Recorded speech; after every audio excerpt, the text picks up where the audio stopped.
خدا کے دین کی خدمت کا ایک انمول ادارہ ہے، ادارہ رہے برے انسانیت تو سب کو پیارا ہے، ادارہ رہے برے۔ الحمدللہ وکفی وسلام علی عبادہ الذین اصطفی، اما بعد، اعوذ باللہ من الشیطان الرجیم، بسم اللہ الرحمن الرحیم، وتلک الایام نداولها بین الناس، وقال تعالى إن الله لا يغير ما بقوم حتى يغيروا ما بأنفسهم، سبحان ربك رب العزة عما يصفون وسلام على المرسلين والحمد لله رب العالمين۔ اللهم صل على سيدنا محمد وعلى آل سيدنا محمد وبارك وسلم۔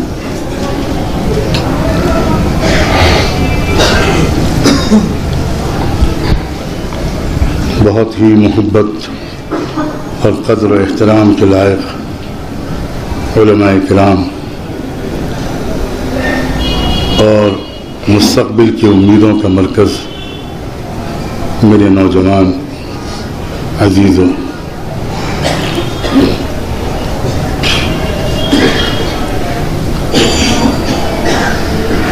بہت سے سوالات آج کل ذہن کو الجھائے ہوئے،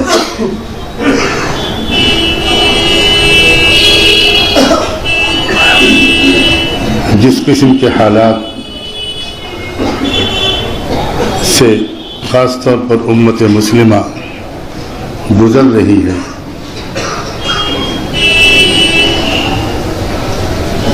ان حالات کی وجہ سے خاص طور پر وہ لوگ بھی جو پہلے بہت زیادہ سیریس باتوں پر غور نہیں کرتے تھے، بہت زیادہ سنجیدہ سوالات ملک کے اور قوم کے مستقبل کے بارے میں ان کے ذہنوں میں نہیں آتے تھے، اب ان میں سے بھی بڑی تعداد ایسی ہے، جہاں تک میرا اندازہ ہے کہ ان کے ذہنوں میں بھی بہت سوالات آ رہے ہیں، اور میں اس کو ایک اچھی علامت سمجھتا ہوں۔ میرے اشارے کو سمجھیے گا کہ میں اس کو اچھی علامت سمجھتا ہوں۔ یہ حالات کا بہت مفید پہلو ہے، تکلیف دہ حالات کا یہ بہت مفید پہلو ہے کہ اگر ہمارے اندر کچھ بیداری پیدا ہو جائے، کچھ سوالات جنم لینے لگیں، لیکن ساتھ ہی ساتھ اس کی بھی سخت ضرورت ہے کہ میری قوم کے مردوں اور عورتوں اور نوجوانوں کو ان سوالوں کا جواب بھی ملے،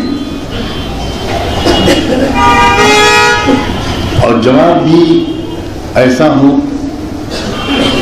جو ہر ایک کی سمجھ میں آئے۔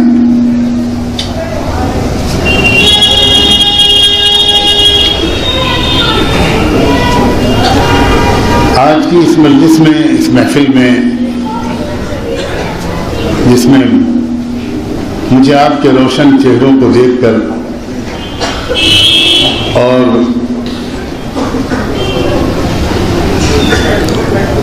آپ کی پیشانیوں پر سوالات کی لکیریں پڑھ کر مجھے ایسا محسوس ہوتا ہے کہ ذمہ داری ہے ہماری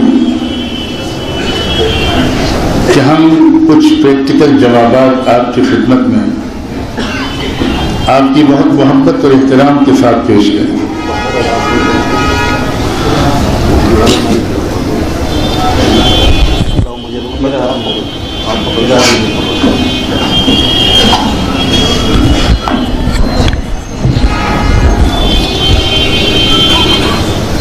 ایک بات یہ ذہن میں رکھیے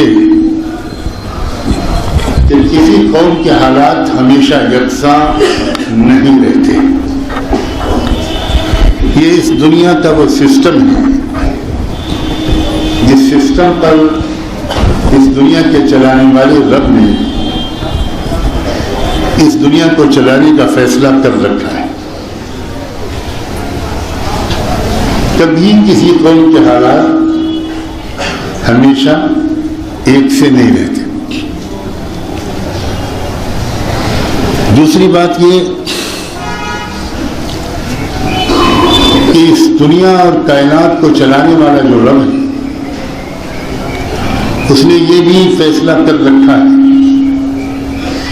کہ وہ دنیا کی ہر قوم کو ایک بار موقع ضرور دے گا۔ دنیا کی ہر قوم کو ایک بار وہ حکومت دے گا، پاور دے گا، اقتدار دے گا، ریسورسز دے گا، دولت دے گا،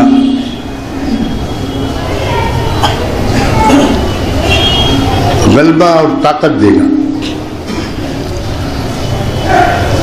اور یہ جو اس نے طے کیا ہے ہر قوم کو ایک بار ایک موقع دینے کا، تو یہ اس کے انصاف کی زبردست دلیل ہے کہ کسی قوم کو یہ شکایت کا موقع وہ رب نہیں دینا چاہتا کہ کوئی قوم یہ کہے کہ آپ نے ہم کو تو موقع دیا نہیں۔ اگر آپ ہم کو موقع دیتے تو ہم انصاف کر کے دکھاتے، ہم غریبوں کی خدمت کر کے دکھاتے، ہم سب کے ساتھ برابری کا سلوک کر کے دکھاتے۔ آپ نے ہم کو تو موقع دیا ہی نہیں۔ کسی قوم کو بھی وہ رب جو سب قوموں کا رب ہے، صرف مسلمانوں کا رب نہیں ہے، تو کسی قوم کو یہ شکایت دینے کا موقع نہیں دیتا۔ چنانچہ باری باری ہر قوم کو تاریخ بتاتی ہے کہ ایک بار موقع ضرور ملا ہے۔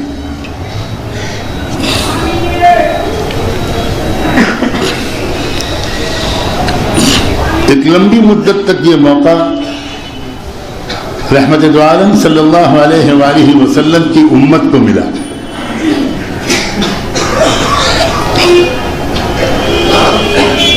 ان کی تربیت یافتہ جو نسلیں تھیں اور ان کے آگے ان کی تربیت یافتہ جو نسلیں تھیں، ان کو انسانیت کی خدمت کا موقع ملا، قیادت کا موقع ملا، حکومت کا موقع ملا، ان کو پاور ملا، امت مسلمہ کو دولت ملی، سلطنت ملی، اور ایک لمبی مدت تک محمد مصطفیٰ صلی اللہ علیہ وآلہ وسلم کی امت نے اللہ کی دیے ہوئے پاور کو اور دیے ہوئے ملک اور مال کو انسانیت کی خدمت کے لیے بڑی دیانتداری کے ساتھ استعمال کیا، بہت حوصلے کے ساتھ، بہت ڈسپلن کے ساتھ، بہترین پروفیشنل مینجمنٹ کے ساتھ، بہت ہی اچھی نیت اور ارادے کے ساتھ۔ اور اسی لیے اس پوری مدت میں اللہ کے رسول صلی اللہ علیہ وسلم کی دنیا میں تشریف آوری کے بعد دنیا کی ہر پہلو سے ترقی ہوئی۔ آپ مجھے احساس ہو رہا ہے کہ بہت اچھے خاصے پڑھے لکھے لوگ ہیں، تو میرے اشاروں پر ضرور غور کیجیے گا۔ میں نے یہ نہیں کہا کہ دنیا میں دینی بہار آ گئی، میں نے کہا کہ دنیا کی ہر پہلو سے ترقی ہوئی، ہر پہلو سے، سائنٹیفک پہلو سے، مادی پہلو سے، اکنامک پہلو سے، ایجوکیشنل پہلو سے، تعلیمی اور علمی لحاظ سے، فکری اور ذہنی اور تہذیبی اور تمدنی لحاظ سے کون سا وہ پہلو ہے؟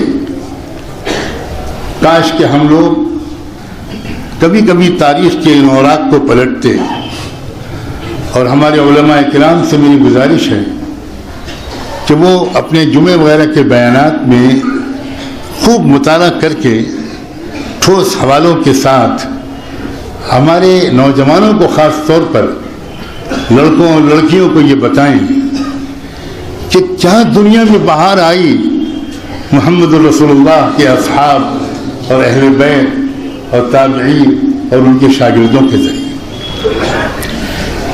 ایک سوال میں آپ سے کرتا ہوں، اور اگر آپ میں سے کوئی جواب دے گا تو مجھے زیادہ خوشی ہوگی، کیونکہ میں ون وے ٹریفک کا قائل نہیں ہوں۔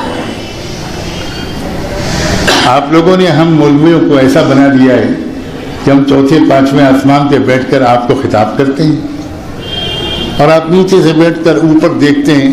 اتنے اوپر دیکھنا پڑتا ہے آپ کو کہ کبھی کبھی آپ کی ٹوپی بھی پیچھے گر جاتی ہے۔ میں اپنے اور آپ کے درمیان یہ فاصلے برداشت نہیں کرتا۔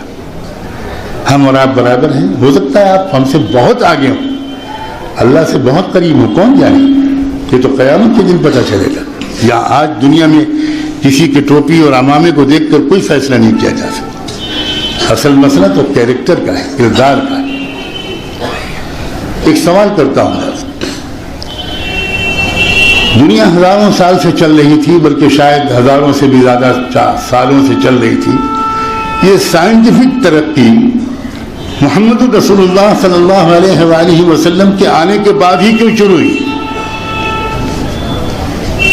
یہ سوال ہے کہ نہیں؟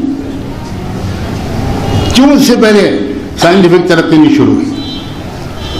ہم مسلمان عام طور پر یہ سمجھتے ہیں کہ اللہ کے نبی کے آنے کے بعد ایمان پھیل گیا، بھلائیاں نیک اعمال پھیل گئے، بے شک پھیلے، اور میں ابھی اس کے بھی کچھ نمونے پیش کروں گا، لیکن میں پہلے اس پہلو کو اجاگر کرنا چاہتا ہوں جس کی طرف آج کسی کا ذہن ہی نہیں جاتا۔ ہزاروں سال سے دنیا چل رہی تھی، ترقی کیوں نہیں ہو رہی تھی سائنٹیفک؟ سیدھی وجہ اس کی یہ تھی کہ اللہ کی ہر مخلوق معبود بنی ہوئی تھی۔ جس کو انسان معبود سمجھتا ہے، جس کی بندگی اور پوجا کرتا ہے، اس پر ریسرچ کرنے کی ہمت کبھی نہیں کر سکتا۔ آسمان بھی معبود، زمین بھی معبود، سورج چاند ستارے بھی معبود، پیڑ پودے بھی معبود، جانور بھی معبود، کیڑے مکوڑے بھی معبود، دریائیں بھی معبود۔ ہر چیز کے سامنے انسان سر جھکائے کھڑا ہو جاتا تھا، ڈر کے مارے اس کو راضی رکھنا چاہتا تھا۔ تو جب تک یہ صورتحال دنیا میں رہی، کوئی سوال ہی نہیں تھا کہ کوئی ان میں سے کسی ایک چیز پر ریسرچ شروع کر سکے۔ صلاۃ و سلام ہو محمد الرسول اللہ صلی اللہ علیہ وآلہ وسلم پر کہ انہوں نے پوری دنیا میں مشرکانہ جاہلیت کے شیرازہ بکھیر دیا، اور ساری دنیا کے سامنے ایک حقیقت پیش کی کہ یہ ساری چیزیں جن سے تم ڈر رہے ہو، یہ رب نے تمہاری خدمت اور سیوا کے لیے پیدا کی۔ ان پر ریسرچ کرو، ان پر کنٹرول کرو، ان سے کام لو۔ یتفکرون فی خلق السماوات والارض، ان کے بارے میں غور کرو، اسٹڈی کرو، ان کو اپنے قابو میں لو۔ سخر لکم ما فی السماوات والارض، ان سے کام لو۔ سورج کی شعاؤں کو اسیر کرو، سمندر کی موجوں کو قبضے میں کرو، ہواؤں کو کنٹرول کرو۔ یہ سب چیزیں ہم نے تمہارے لیے بنائی، ان سے ڈرتے ہو تم؟ لا تسجدوا للشمس ولا للقمر، سورج اور چاند کے سامنے سجدے کرنا چھوڑو۔ واسجدوا للہ الذی خلقہم، اور اس اللہ کے سامنے سجدے کرو جس نے ان سب کو پیدا کیا۔ جب یہ میسج گیا اور تو لوگ انوائی لے کر کھڑے ہوئے، حوصلہ آیا ان کے اندر، ہمت آئی، اور انہوں نے پھر ریسرچ کرنا شروع کیا۔ تو اللہ کے رسول کی آمد کے بعد دنیا میں سائنٹیفک ترقی بھی تبھی شروع ہوئی اخلاق کتنے سدھر گئے، نوجوان کتنے پاک دامن بن گئے، نگاہوں پر کتنا کنٹرول آ گیا، عدالتوں میں کیسا سستا انصاف ملنے لگا، تعلیم کتنی عام ہو گئی، غریب مزدور اور کسان کے بچے اور غلاموں کی اولاد یہ پورے پورے ملکوں کے علماء کے امام بن گئے۔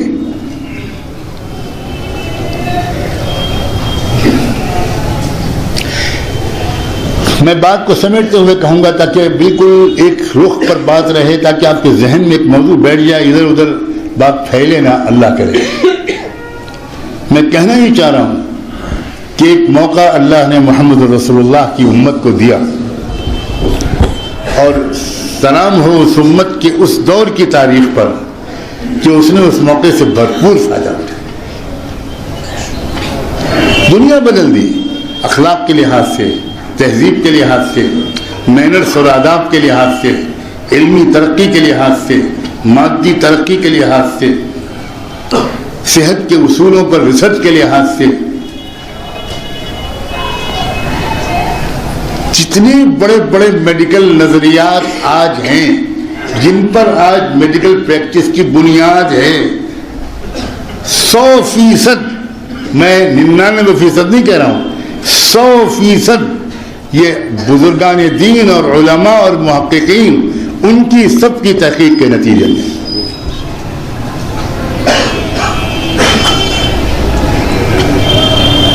ہر پہلو سے ترقی ہوئی، اور اس کی ایک بہت بڑی وجہ یہ تھی کہ ایک مزاج ہر مسلمان کا یہ بن گیا تھا کہ اسلام کا مطلب دو چیزیں، بس لمبا چوڑا فلسفہ نہیں، دو سمپل چیزیں، اللہ کی حکموں کو ماننا اور ساری مخلوق کی خدمت کرنا، بس ایز سمپل ایز دیٹ، بالکل سادگی کے ساتھ۔ ہر مسلمان کی یہ خواہش تھی کہ میں کچھ کام آ جاؤں۔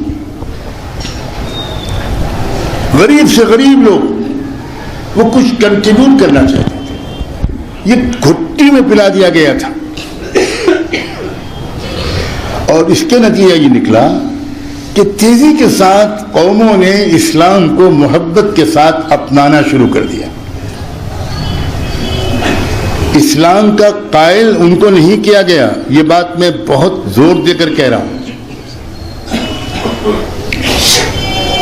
اگر ہم میں کوئی سمجھتا ہے کہ ہر شخص کو اسلام سمجھایا گیا، خوب دعوت و تبلیغ کی گئی، خوب تقریریں کی گئی، خوب بیانات کیے گئے، خوب کتابیں لکھی گئیں، خوب جلسے کیے گئے، تو یہ بالکل غلط ہے، ہرگز نہیں۔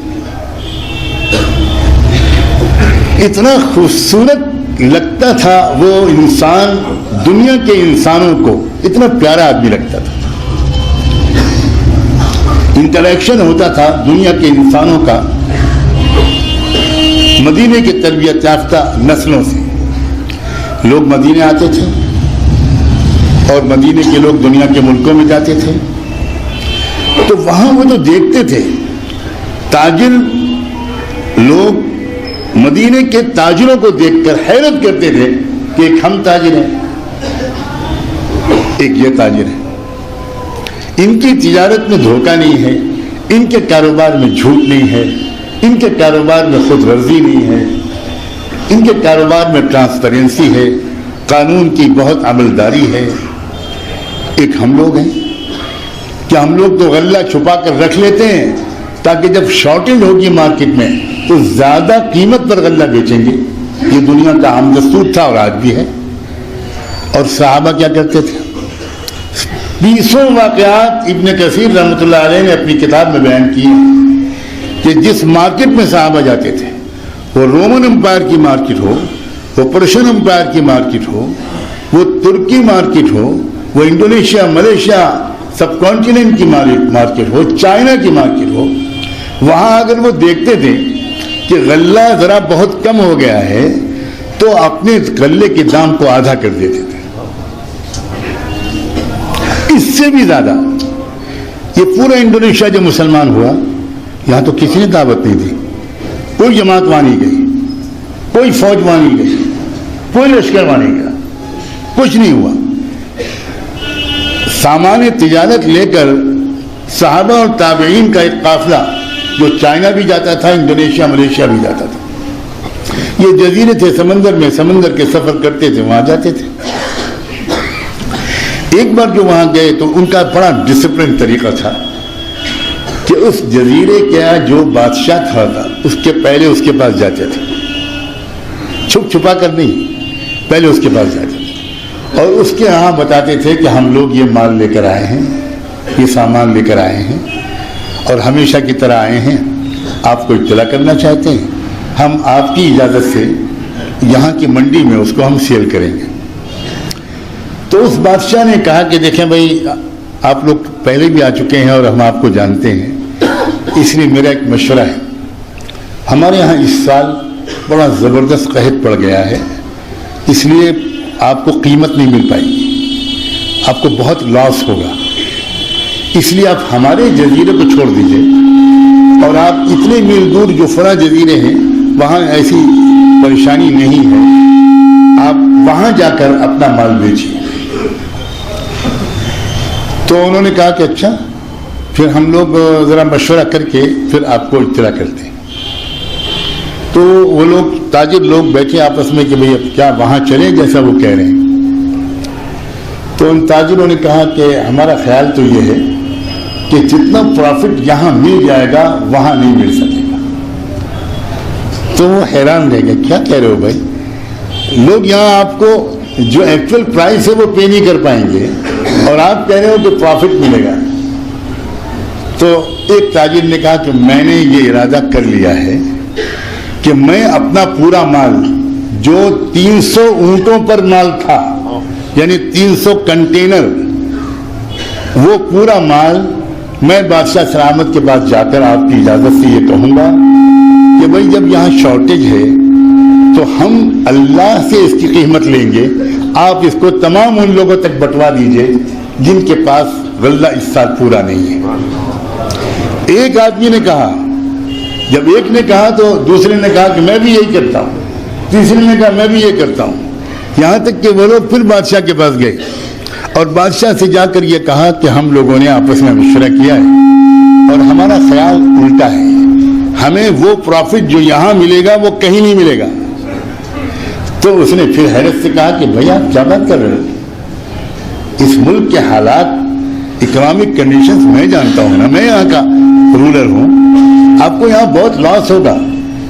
تو ان لوگوں نے کہا کہ آپ اصل میں بات یہ ہے کہ جو قیمت اللہ دے پائے گا وہ کوئی نہیں دے پائے گا، ہم یہ سارا مال آپ کی نگرانی میں ہم چاہتے ہیں اس ملک کے ان تمام لوگوں تک پہنچوا دیجئے جن کے پاس مہنگائی کی وجہ سے غلہ کم. بس یہ سننا تھا. تو وہ بادشاہ نے کہا اچھا تھوڑی دیر ٹھہریے، تھوڑی دیر ٹھہریے، ابھی میں آتا ہوں. اس بادشاہ نے کہا کہ تھوڑی دیر ٹھہریے، آپ لوگ یہی بیٹھیے، کہیں جائیے گا نہیں آتا. بادشاہ سلامت صاحب اندر گئے، نہا دھو کر غسل کر کے کپڑے بدل کر آئے.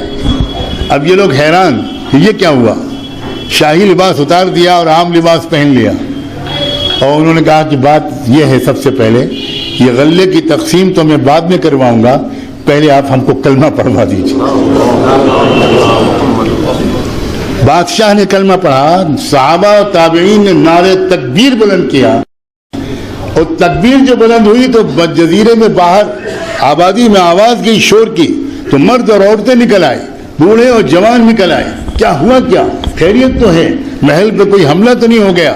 تو بادشاہ نے کھڑے ہو کر اعلان کیا، پورا واقعہ سنایا اور کہا کہ تم لوگ اپنے دین کے خود ذمہ دار ہو، میں نے فیصلہ کر لیا، ایسے شریف انسان میری آنکھوں نے کبھی نہیں دیکھے. تو پورے جزیرے کے لوگوں نے، مردوں نے، عورتوں نے، بوڑھوں نے اور جوانوں نے اسی وقت کلمہ پڑھا اور اسی وقت سے وہ انڈونیشیا پورا کا پورا آج بھی مسلمان ہے. جو موقع ملا مسلمانوں کو، تو مسلمانوں نے کیا کیا جس کی میں جھلکیاں دکھا رہا ہوں. اگر ہم مسلمان ہیں تو وہ کچھ اور لوگ تھے، اور وہ اگر مسلمان تھے تو ہمیں شرمندگی کے ساتھ ماننا پڑے گا کہ ہم مسلمان ابھی تک نہیں ہیں. ان کے جذبات، ان کے تمنائیں، ان کا معاف کرنے کا انداز، ان کا ناقابل برداشت چیزوں کو برداشت کرنے کا انداز، ان کی عورتوں کی بہادری، ان کی لڑکیوں کی پاک دامی، کیا لوگ تھے.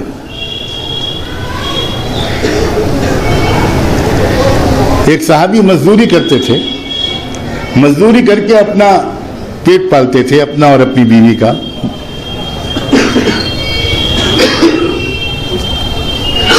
ایک معمول تھا ان کا سنت کے مطابق کہ جب صبح کو وہ مزدوری کی تلاش میں، کام کی تلاش میں نکلتے تھے گھر سے، تو وہ بیوی ان کی سنت کے مطابق دروازے تک ان کو چھوڑنے کے لیے آتی تھی. یہ بھی سنت ہے، اور یہ بھی سنت ہے کہ بیوی دروازے تک آئے اور مسکراتے ہوئے اپنے شوہر کو یا بیٹے کو یا بھائی کو رخصت کرے. اور ایک دعائیہ کلمہ اللہ کے رسول نے سکھایا تھا، سب مائیں، سب بیویاں، سب بہنیں، سب بیٹیاں اپنے گھر کے مردوں کو کام کے لیے باہر نکلتے وقت وہ دعا ضرور دیتی تھی، اور وہ دعا ہوتی تھی فی امان اللہ. بس اتنے کہ جائیں اب اللہ کے حوالے، اللہ آپ کو اپنی امان میں رکھے، حفاظت کے ساتھ واپس لائے. یہی دعا دے کر انہوں نے رخصت کیا اور وہ چلے گئے. دن بھر وہ کام کی تلاش کرتے رہے، لیکن کام نہیں ملا. کبھی کبھی ایسا ہوتا ہے مزدور کو مزدوری کا کام نہیں ملتا. شام کو خالی ہاتھ واپس آنا پڑا.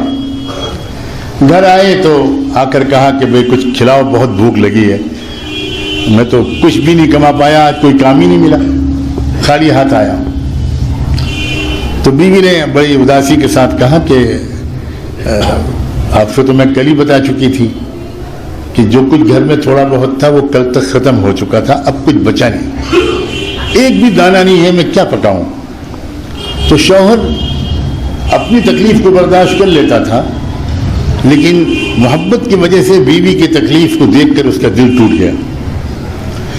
بیوی نے شوہر کے چہرے پر اداسی دیکھی تو بیوی نے شوہر سے کہا کہ ایک بات میں کہنا چاہتی ہوں. ہاں کہو. دیکھیے ہم اور آپ ایمان والے ہیں. آج ایسا لگتا ہے آج کے دن اللہ کی مرضی یہی ہے کہ ہم لوگ بھوکے سوئیں، اور اللہ کی مرضی پر راضی رہنا اسی کا نام تو ایمان ہے. دل چھوٹا مت کیجیے، میری بھی پرواہ مت کیجیے. بہت خوشی خوشی اللہ کی مرضی کے سامنے ہم سر جھکاتے ہیں. شوہر کی جان میں جان آئی. ہم اور آپ سب سمجھ سکتے ہیں کہ اگر بیوی کی زبان سے ایسے حوصلہ افزا باتیں سننے کو ملیں تو مرد کی کتنی ہمت بڑھتی ہے. سو گئے، بھوکے پیاسے سو گئے. اگلی صبح کو پھر وہ کام کے لیے نکلے، پھر دروازے تک آ کر رخصت کیا سنت کے مطابق. پھر دن بھر کام تلاش کیا، اللہ کی مرضی کی دوسرے دن بھی کام نہیں ملا. پھر شام کو خالی ہاتھ واپس آئے. پھر کل والی باتیں ہوئیں. پھر شوہر کو بہت تکلیف ہوئی، شرمندگی ہوئی کہ میں کچھ کر نہیں پا رہا ہوں، میں تو مرد ہوں، یہ بیچاری میری وجہ سے کس قدر پریشان ہے. پھر بیوی نے حوصلہ بڑھایا، کہا کیوں چیل چھوٹا کرتے ہیں؟ کیا ہم کو اور آپ کو یقین نہیں ہے کہ روزی اللہ کے ہاتھ میں ہے؟ کیا ہم کو اللہ کے رسول نے، ہمارے آپ کے آقا نے یہ نہیں سکھایا؟ میں بھی بالکل ہمت سے کام لیتی ہوں، آپ بھی ہمت سے کام لیتے. کوئی شکوہ شکایت، اللہ جس میں اللہ تو فیصلہ کرتا ہے اس میں خیر ہوتا ہے.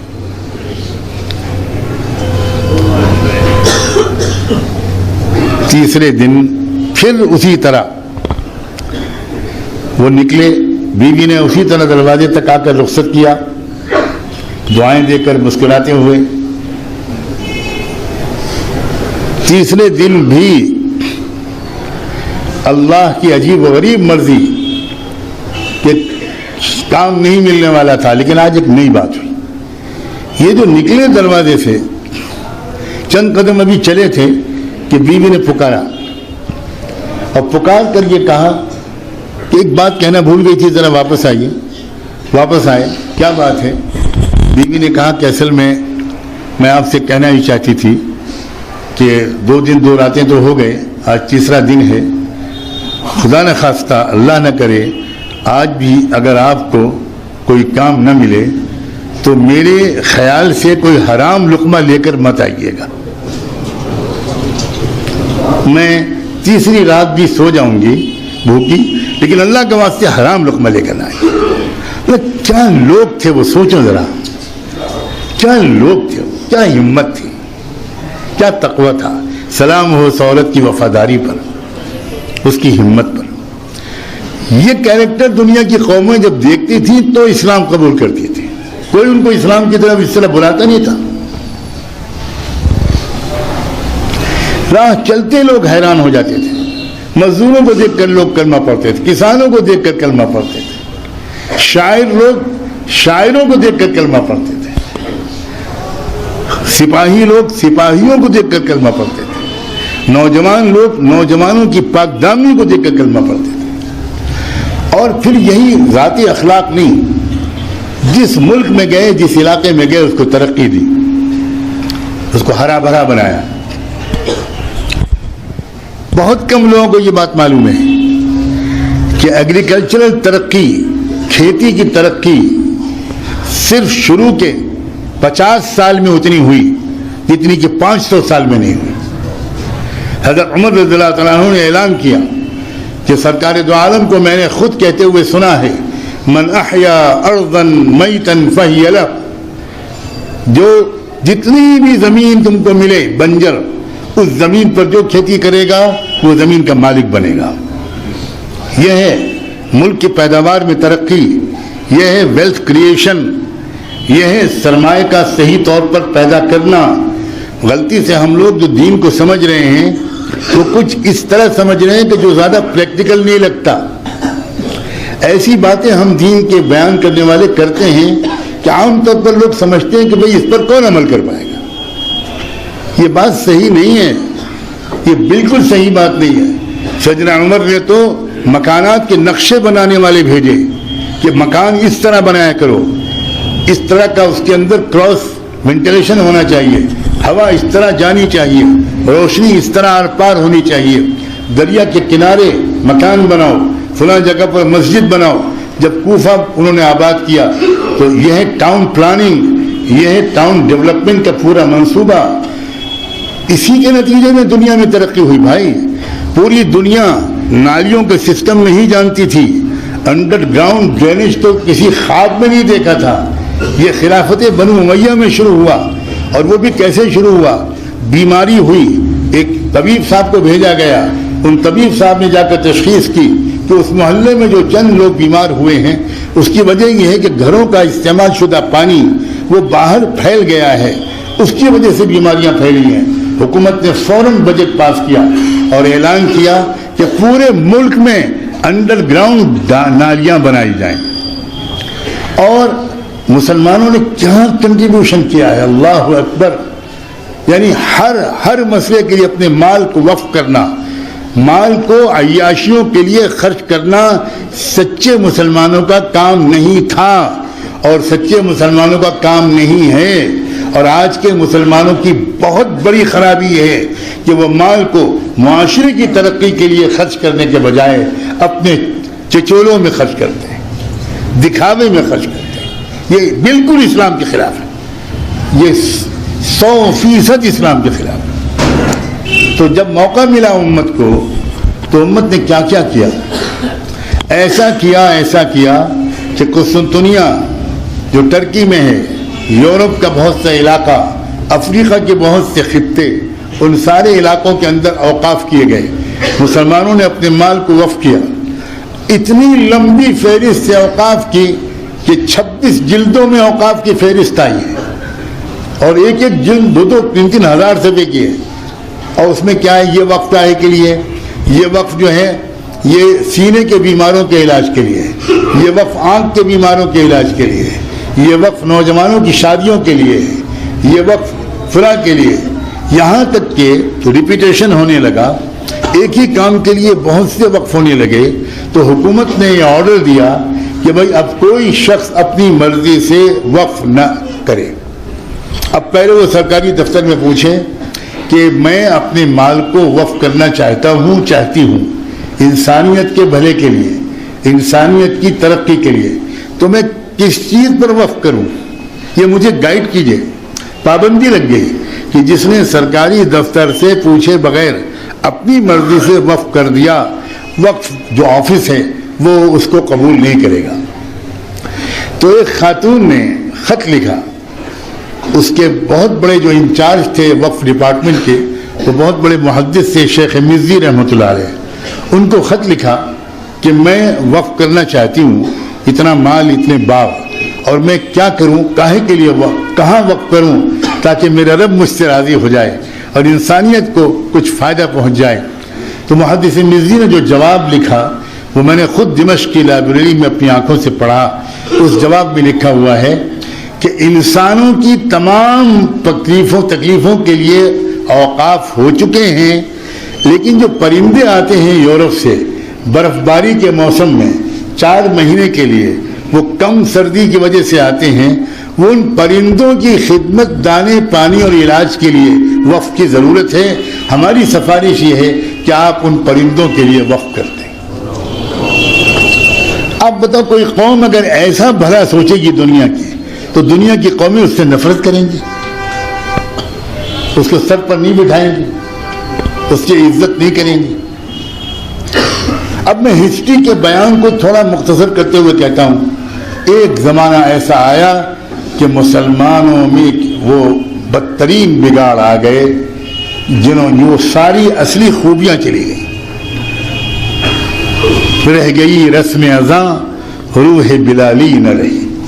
وہ اصلی اسلام چلا گیا, ٹوپی آ گئی, کرتا آ گیا, پاجامہ آ گیا, یہ آ گیا اور وہ آ گیا, مسلک آ گئے, جماعتیں آ گئی, لڑائی جھگڑے آ گئے.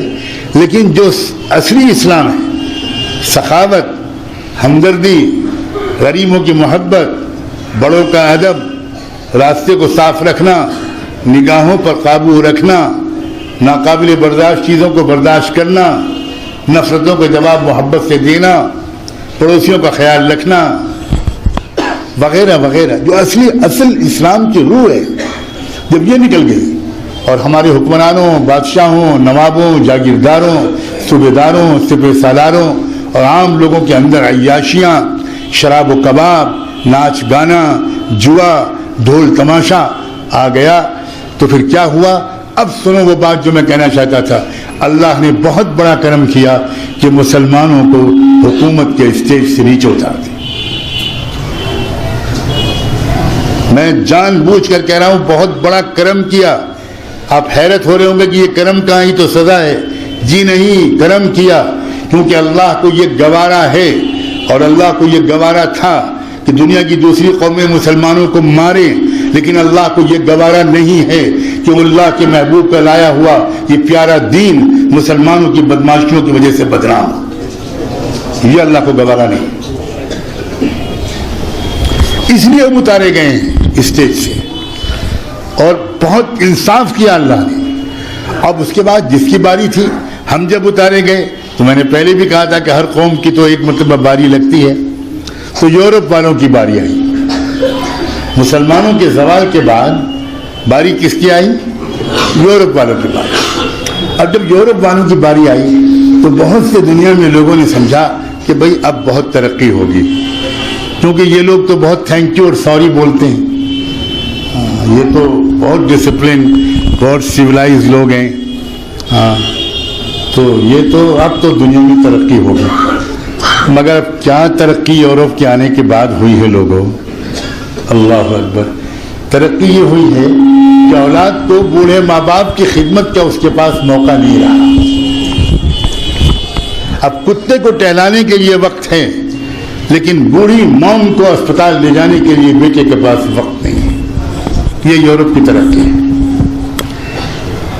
موقع دیا اللہ نے یورپ کو, بہت اچھا کیا, موقع دیا. 1000 مسلمان بد دعا کریں, اللہ کے فیصلے بد دعاؤں اور دعاؤں کے نتیجے میں نہیں ہوتے. اللہ کے فیصلے اپنی سنت کے مطابق ہوتے ہیں, اپنے لکھے ہوئے سسٹم کے مطابق ہوتے ہیں. جب ہم ان کو بھی موقع دیں گے, تو یورپ والوں نے ایک پہلو سے دنیا کو بہت ترقی دی، بالکل مانتے ہیں، ٹیکنالوجی کے اعتبار سے بہت ترقی دی، بہت کچھ ہوا۔ یورپ والوں نے انسانوں کو ہواؤں میں اڑنا تو سکھا دیا، سمندروں میں تیرنا بھی سکھا دیا، لیکن زمین پر چلنا نہ سکھا پائے۔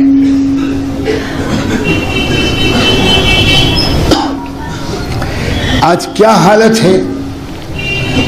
اللہ کی پناہ، عریانیت، بے شرمی، بے حیائی، لڑکیوں کی عزتیں محفوظ نہیں رہ گئیں، عورتوں کی عزتیں محفوظ نہیں رہ گئیں، لڑکیوں کی عزتیں ٹیچروں کے ہاتھ سے لوٹی جا رہی ہیں، چرچ میں جاتی ہیں تو وہاں عزتیں لوٹتی ہیں، پارک میں جاتی ہیں تو وہاں کیس کیا جاتا ہے۔ ایک عجیب قسم کا ماحول بنا دیا۔ یورپ نے کیا دیا؟ بے شک ہم کو کچھ سائنس اور ٹیکنالوجی دی، لیکن یورپ نے ہم کو گندگی دی، بے شرمی، بے حیائی،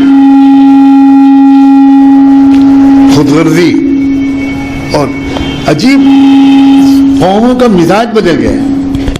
آپ میں سے جو کبھی بڑے بوڑھے لوگ کچھ ہوں یہاں، آپ بتائیے ہمارے دادا نانا کے زمانے میں عام طور سے ہمارے لوگوں کا جو عام طور پر رویہ تھا اور آپس میں جو سلوک تھا، کیا وہ وہی تھا جو آج ہے؟ کیا خاندانوں میں آپس میں محبتیں تھیں کہ نہیں تھیں؟ اب وہ محبتیں بڑھی ہیں کہ گھٹ گئی؟ آمدنی بڑھ گئی ہے، برکت گھٹ گئی ہے، آرام کے وسائل بڑھ گئے، دل کا سکون ختم ہو گیا، کسی پر بھروسہ نہ رہا، بھائی بھائی سے چوکنا ہے، کوئی کسی پر یقین نہیں کر رہا ہے۔ یہ بھی کوئی تہذیب ہے بھائی؟ یہ بھی کوئی معاشرہ ہے؟ تو اب یورپ نے کی باری تھی، یورپ نے بہت نئے نئے قسم کے سسٹم دیے، یورپ نے کیپٹلزم دیا، سرمایہ دارانہ نظام دیا، عورت اور مرد کی برابری کا نعرہ دے کر عورت کو مزدور بنا دیا، عورت کو ٹرک ڈرائیور بنا دیا۔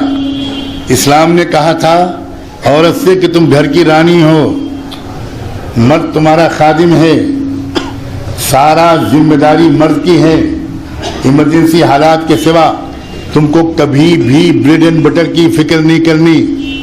بیٹا ہو تو ماں کی خدمت کرے، باپ ہو تو بیٹی کو پالے، بھائی ہو تو بہن کی خدمت کرے، شوہر ہو تو بیوی کے سارے ذمہ داریاں لے۔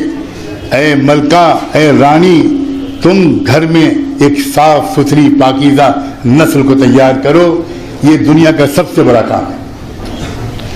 مرد یہ کام نہیں کر سکتا، یہ کام عورت ہی کر سکتی ہے۔ اگر آپ اخبار پڑھ رہے ہوں اور سامنے آپ کا چھوٹا سا بچہ رونے لگے تو بتائیے آپ کیا کرتے ہیں؟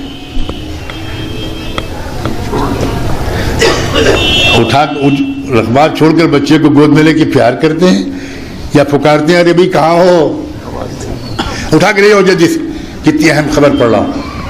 یہ ہیں جناب ابا جان۔ ابا جان اس کے لیے پیدا ہی نہیں کیے گئے، ابا جان کے سسٹم میں وہ پرزے ہی کم رکھے گئے ہیں، اور عورت کے سسٹم میں پرزے دوسرے رکھے گئے ہیں۔ کبھی آپ نے دیکھا ہے کہ میاں بیوی دونوں پلیٹ فارم پہ کھڑے ہوں اور ٹرین چھوٹ گئی ہو اور شوہر بیوی کے بال پکڑ کے پھوٹ پھوٹ کے رو رہا، ہائے ٹرین چھوٹ گئی، تو میرا خیال میں آپ تو اسپتال پہنچائیں گے۔ لیکن ایسا بارہا دیکھا ہوگا کہ عورت رونے لگی کہ اب کیا ہوگا۔ اس میں جذبات ہیں، اس میں ارمان ہیں، اس میں ایموشنز اللہ نے زیادہ رکھے ہیں۔ یہ اللہ تعالیٰ کی طرف سے ایک شاندار پلاننگ ہے۔ اب شوق ہے مردوں کو عورت بننے کا، عورتوں کو مرد بننے کا، تو بھائی کرا لو آپریشن۔ یہ ہے یورپ۔ پہچاننا مشکل ہوتا ہے کہ بہن جی جا رہی ہیں کہ بھائی صاحب جا رہے ہیں۔ یہ یورپ کا یہ پہلو ہے جو بہت ڈارک پہلو ہے۔ مگر معاف کرنا نوجوانوں، کیا تم اتنی گہرائی سے مغربی تہذیب کو اس طرح پوسٹ مارٹم کرتے ہو؟ ماشاءاللہ انہوں نے پھٹی ہوئی پتلون پہننی شروع کی تو ہمارے نوجوانوں نے بھی پھٹی ہوئی پہنی، یہاں سے پھٹی، یہاں سے پھٹی، لگ رہا ہے کہ مسجد میں، ہری مسجد میں چندہ کیا جائے اور نخاس کے بازار سے ایک پتلون خرید کر دے دی جائے. معلوم ہے فیشن ہے، بالکل جیسے دماغ خراب ہے. لکھنؤ کے ریلوے اسٹیشن پر 1946 کا سچا واقعہ ہے کہ ایک ریلوے کے اسٹیشن پر چائے کافی کے اسٹال پر ایک انگریز کھڑا ہوا کافی پی رہا تھا اور اس کی کافی کے مگ میں شاید غلطی سے برف کا ٹکڑا پڑ گیا. تو ہمارا کوئی انڈین ماڈرن نوجوان وہیں پر کھڑا، وہ بھی کافی مانگ رہا تھا. تو کافی کا مگ جب اس کو ملا تو اس نے اسٹال والے سے کہا بھائی صاحب اب فیشن بدل گیا ہے، ذرا ایک برف کا ٹکڑا اس میں بھی ڈال دو. یہ کیا غلامی ہے نوجوانوں، یہ کیا غلامی ہے. میں اس کو خلاف شریعت نہیں کہتا، یہ خلاف عقل ہے. Something is wrong with your mental condition. تمہارے لباس وہ ہونے چاہیے جو ملک کا موسم چاہتا ہے. تمہاری لباس وہ ہونی چاہیے جو شریف انسان کی حیا چاہتی ہے. تمہاری وضاقتہ، تمہارا ریمونیشن، تمہارا اٹھنا بیٹھنا، تمہارا چلنا پھرنا، کھانے پینے کا انداز دوسری قوموں سے ہم سیکھیں گے. سبحان اللہ. یہ کیا ہے؟ یہ ہے احساس کمتری، یہ ہے انفیریٹی کمپلیکس، یہ ہے غلامانہ ذہنیت. اب بوفے سسٹم چل پڑا. پہلے یہ ہوتا تھا کھانے کو انسانوں تک لایا جاتا تھا اور جانوروں کو کھانے تک لے جایا جاتا تھا، یہی تھا نا. اب آگے بوفے میں کیا ہو رہا ہے؟ کھانا لایا جاتا ہے یا انسان نما؟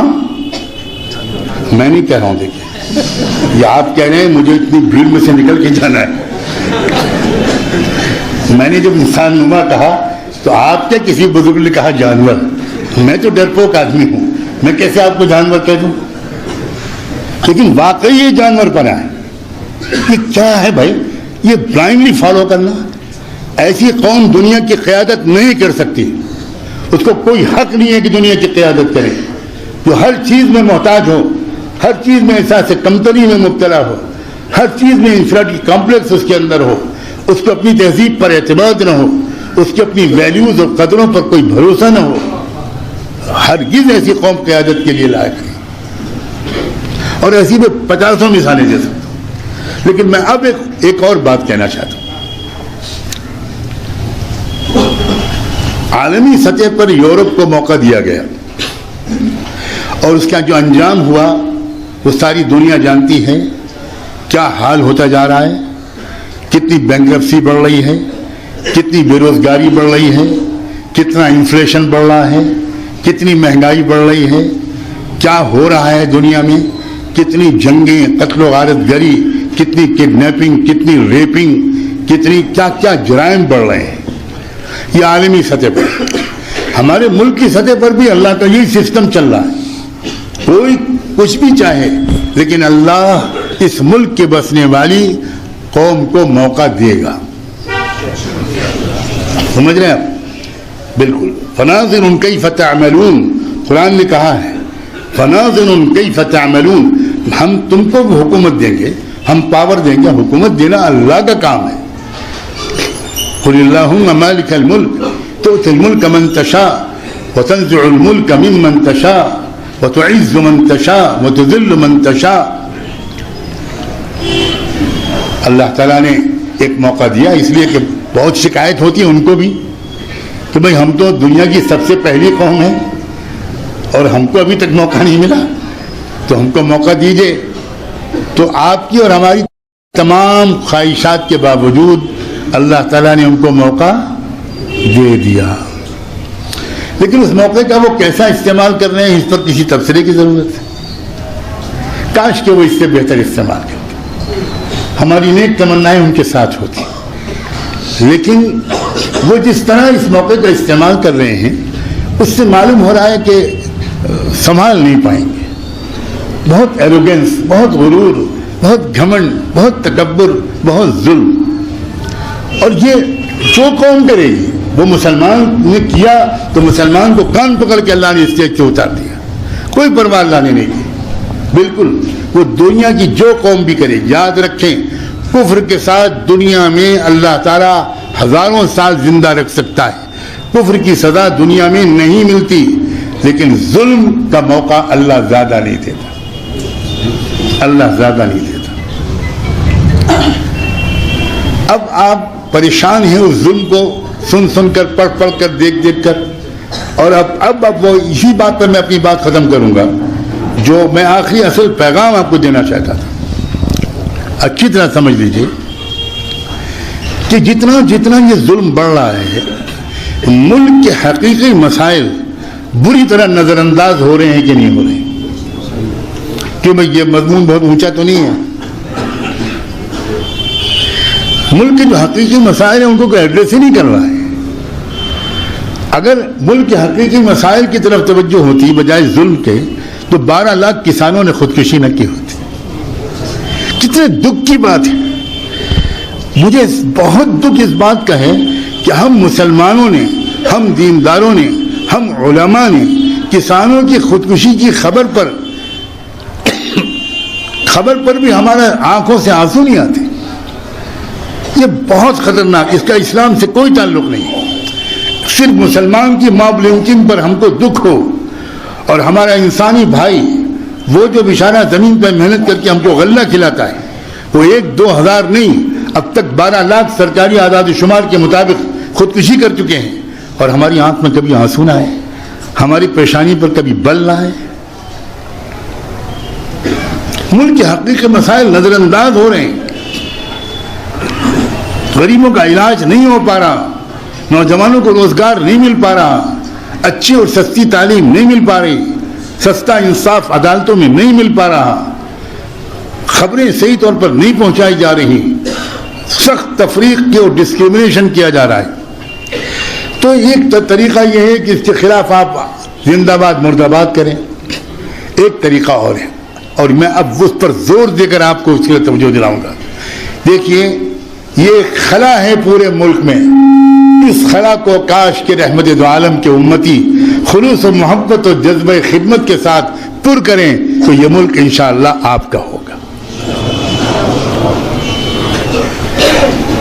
کاش کی میری اس بات کو آپ سمجھیں، یہ عام طور پر بات وہ مضمون کہا جانے والا مضمون نہیں ہے۔ قرآن مجید نے انسانی تاریخ کے ایک واقعے کو انسانی تاریخ کا بہترین واقعہ بتایا۔ نحن نقص علیک احسن القصص، بہترین واقعہ یوسف علیہ السلام کا۔ یوسف علیہ السلام کی جو زندگی ہے، ان کے جو زندگی کے جو تجربات ہیں، ان کا جو کنٹریبیوشن ہے، ان کے جو اچیومنٹس ہیں، وہ زندگی کے مختلف حصوں میں الگ الگ نوعیت کے، لیکن میں ایک ہی پہلو کی طرف توجہ دلانا چاہتا ہوں۔ یوسف علیہ السلام دوسرے ملک سے آئے تھے اور مصر کی جیل میں ڈال دیے گئے۔ بہت مختصر کر کے بتاؤں گا۔ بے گناہی کے باوجود انتہائی جھوٹا گندا الزام لگا کے ان کو جیل میں ڈال دیا گیا، کیریکٹر اسیسینیشن کیا گیا، پورے ملک میں ان کو بدنام کیا گیا، اور بدنام بھی یہ کہ انہوں نے عام عورت کے ساتھ چھیڑ چھاڑ نہیں کی ہے، انہوں نے فرسٹ لیڈی آف ایجپٹ کے ساتھ ریپ کیا ہے اور اس کے ساتھ بدتمیزی کرنے کی کوشش کی۔ بہت سنگین الزام تھا اور اس پر لگا ان کو جیل میں ڈال دیا گیا۔ مختلف مرحلوں سے گزر کر یوسف علیہ السلام آئے تھے۔ کیا مزاج تھا، ہر ناقابل برداشت چیز کو برداشت کرنا، نگیٹو سے نگیٹو صورتحال میں یوسف علیہ السلام کی جو تھنکنگ تھی وہ ہمیشہ پازیٹیو رہتی تھی، ہمیشہ مثبت رہتی تھی۔ وہ اپنے جذبات پر قابو پانے کے عجیب مہارت تھی ان کو۔ چنانچہ جس پلان کے تحت، ایک بہت سیکرٹ پلان کے تحت اللہ تعالیٰ اپنے غیبی نظام کو چلا کر ان کو فلسطین سے نکال کر پہلے کنویں میں ڈلوایا گیا، کنویں سے پھر مصر کے گورنر کے گھر میں بھیجا گیا، پھر وہاں سے ان کو جیل میں بھجوایا گیا۔ ایک پلان تھا اللہ کا۔ یاد رکھنا، اللہ تعالیٰ کے پلان کو سمجھنا دنیا کے بڑے سے بڑے لال مجکل کے بس کی بات نہیں ہوتی۔ اب یوسف علیہ السلام جیل میں ہیں، 8-9 سال ہو گئے۔ جب ان کی تربیت مکمل ہوئی اور ایک بہترین پرسنالٹی ڈیولپمنٹ ہو گیا ان کا، ایک شاندار